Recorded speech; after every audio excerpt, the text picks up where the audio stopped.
मैं Rajeshwari Jaiswal, assistant professor department of chemistry, Ram Lakhan Singh Yadav college से semester 6 के पेपर CC 13 ऑर्गेनोमेटेलिक केमिस्ट्री से एक टॉपिक मेटल कार्बोनिल पे आज बात करने जा रही हूँ। मेटल कार्बोनिल ऐसा कॉम्प्लेक्स होता है जिसमें कार्बोनिल लिगेंड और सेंट्रल एटम पाया जाता है।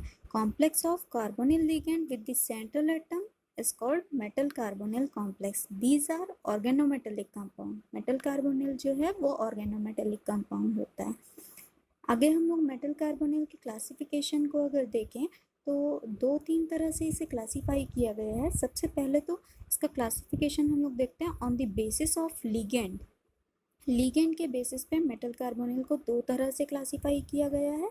पहला है homoleptic metal carbonyl. Homoleptic metal carbonyl वह होता है ऐसा कॉम्प्लेक्स जिसमें सिर्फ कार्बोनिल लिगेंड्स पाया जाता हो। ओके, ऐसा मेटल कॉम्प्लेक्स जिसमें कि सिर्फ कार्बोनिल लिगेंड हो वो होमोलेप्टिक मेटल कार्बोनिल कहलाता है। Same kinds of ligand are present in coordination sphere. जैसे कि मैंने यहाँ एक एग्जांपल लिया है hexa carbonyl chromium complex.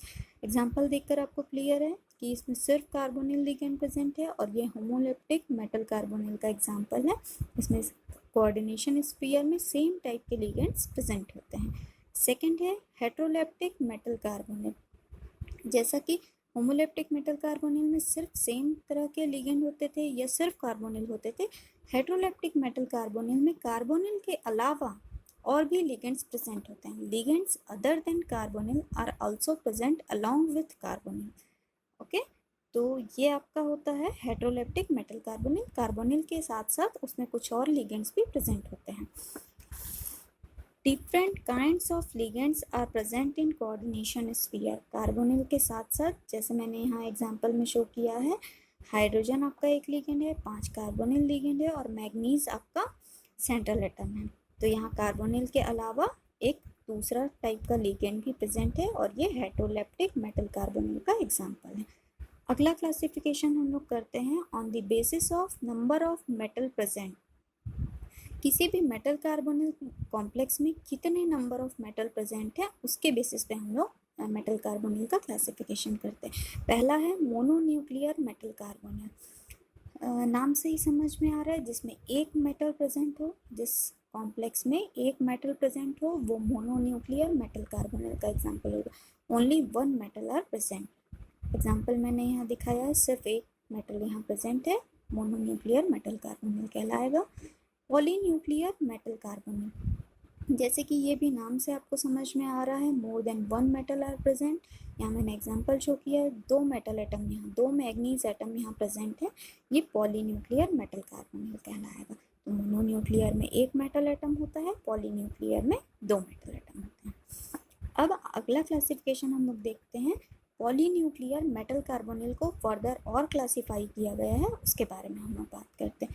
Classification of polynuclear metal carbonyl, पहला है होमोपॉलीन्यूक्लियर मेटल कार्बोनिल।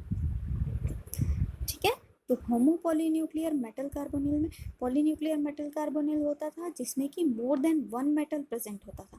तो अगर मोर देन 1 मेटल सेम टाइप के हों तब वो होमोपॉलीन्यूक्लियर कहलाएगा। ये भी नाम से आपको क्लियर है कि होमोपॉलीन्यूक्लियर मेटल कार्बोनिल में सेम टाइप के मोर देन 1 मेटल एटम प्रेजेंट होंगे।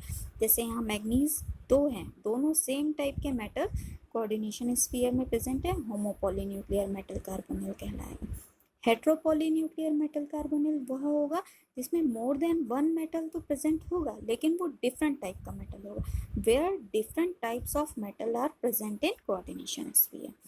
तो नाम से ये भी समझ में आ रहा है, हेट्रोपॉलीन्यूक्लियर मतलब मोर देन 1 मेटल होगा और वो भी अलग अलग टाइप का मेटल होगा, हेट्रोपॉलीन्यूक्लियर मेटल कार्बोनिल कहलाएगा। आगे हम लोग देखते हैं bonding in metal carbonyls. Metal carbonyl में किस तरह की बॉन्डिंग होती है?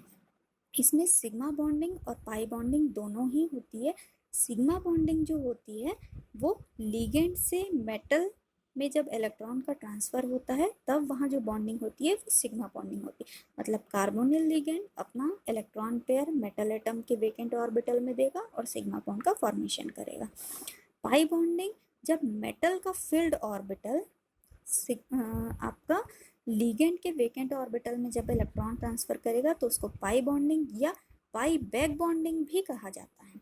तो मेटल कार्बोनिल में दो तरह की बॉन्डिंग है, एक सिग्मा बॉन्डिंग, दूसरी पाई बॉन्डिंग। ये दोनों ही बॉन्ड एक दूसरे की स्ट्रेंथ को बढ़ाता है। सिग्मा बॉन्ड और पाई बॉन्ड दोनों एक दूसरे की स्ट्रेंथ को बढ़ाता है, जिसे सिनर्जिक इंटरेक्शन भी कहा गया है। Both sigma as well as pi bonding increases extent of each other known as synergic interaction.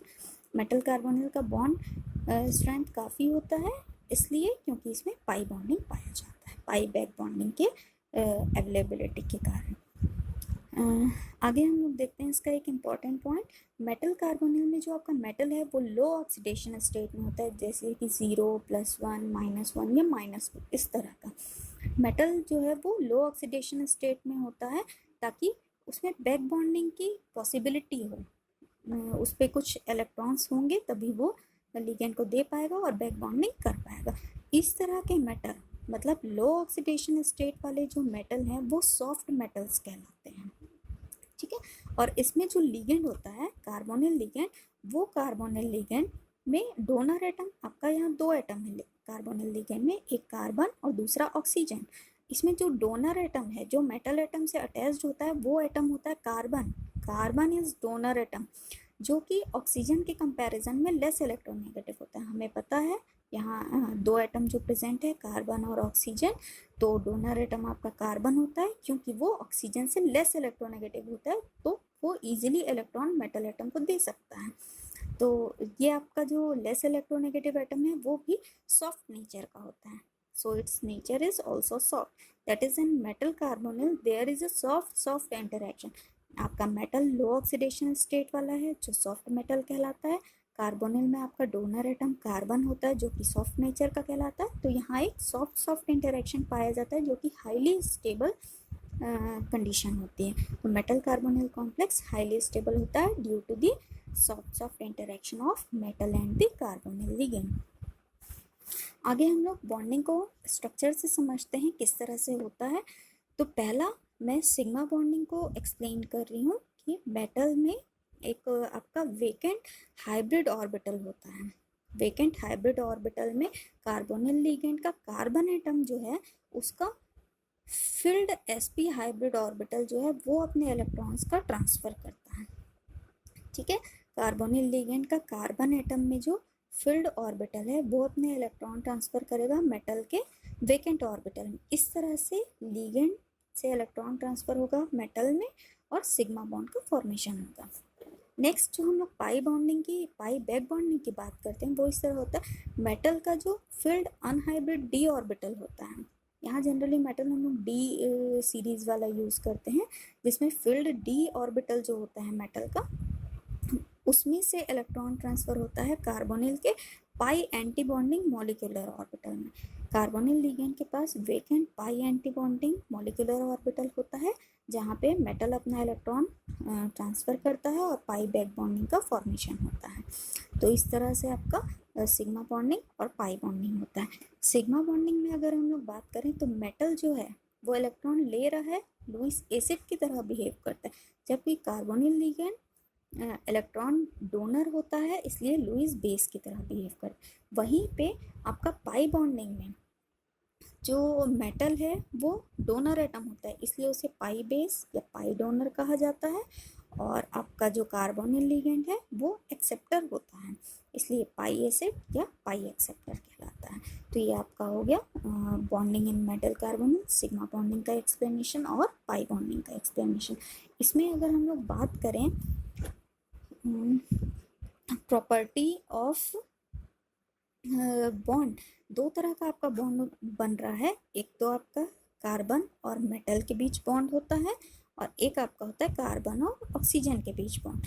तो जो प्रॉपर्टी होती है यहाँ पे मैंने लिखा हुआ है, property of carbon metal bond is inversely proportional to property of carbon oxygen bond. जो भी मेटल कार्बन बॉन्ड की प्रॉपर्टी होगी उसका जस्ट रिवर्स होता है कार्बन ऑक्सीजन बॉन्ड की प्रॉपर्टी। अगर कार्बन और मेटल के बीच का बॉन्ड ऑर्डर बहुत ज़्यादा है तो कार्बन ऑक्सीजन के बीच का बॉन्ड ऑर्डर बहुत कम होगा। अगर कार्बन मेटल के बीच का बॉन्ड लेंथ कम है तो कार्बन ऑक्सीजन का बॉन्ड लेंथ ज़्यादा होगा। इस तरह से इन दोनों बॉन्ड की प्रॉपर्टी जो है जस्ट रिवर्स होती है। तो इस टॉपिक में इतना, मेटल कार्बोनिल, उसके क्लासिफिकेशंस, उसमें बॉन्डिंग कैसे होती है।